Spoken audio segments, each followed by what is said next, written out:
Madaniyati o'zgargan yo'q. Odamlarimizni rahbari, hokimlarda ham madaniyati yo'q. Mana ochig'ini aytaman. Biz yaqinda 3 ta rayonni hokimi jazoga tortib odamlar bilan gaplashib bermaydi. O'sha oldingidek madaniyatsiz gaplar bilan majlislar o'tkazib, odamlarni haqorat qilish kim ularga huquq berdi? Hokimga kim huquq bergan birovni haqorat qilishga? Bu nimadan dalolat? Madaniyatsizligimizdan dalolat, o'qimaganimizdan dalolat, ma'naviyatimiz pastligidan dalolat. Shuning uchun mana studiyada hamma hokim, ichki ishlar xodimi, prokuror, milliy xavfsizlik o'tiribdi. Hammalaring bilinglar. Undaqa birontalaring ertangi kunga ishlamaysizlar. Baho bitta odamlar beradi. Hammamizga. Prezidentdan boshlab hammaga. Bitta narsani aytmoqchiman. Tushgan hamma murojaatlarni 70% ayollarimizdan kelib tushyapti. Joylarda ayollarda ahvoli juda og'ir. Biz bir paytlari qo'l qo'ygan rayon xotin-qizlar bo'yicha muomalalari hali o'zini ishini bajara olmayapti. Tushunmayapti. Oddiy ayolni dardini, o'zini dardini bilolmayapti. Mana shu meni albatta juda katta tashvishga solayapti. O'zi umuman u tizim kerakmi, yo'qmi?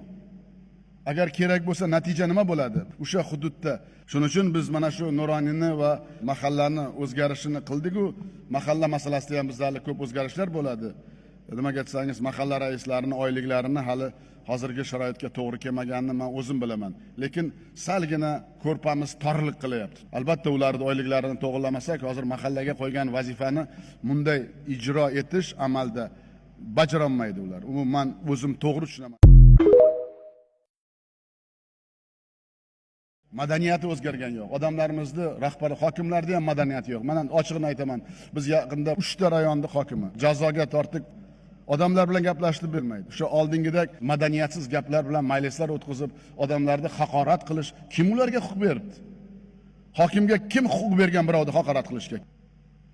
Bu nimadan dalolat? Madaniyatsizligimizdan dalolat, o'qimaganimizdan dalolat, ma'naviyatimiz pastligidan dalolat.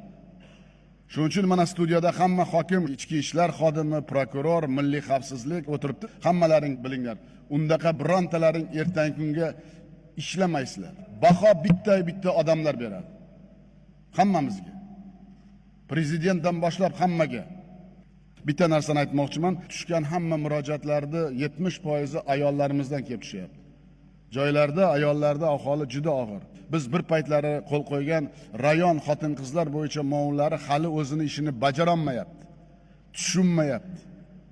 Oddiy ayolni dardini, o'zini dardini bilolmayapti. Mana shu meni albatta juda katta tashvishga solayapti. O'zi umuman u tizim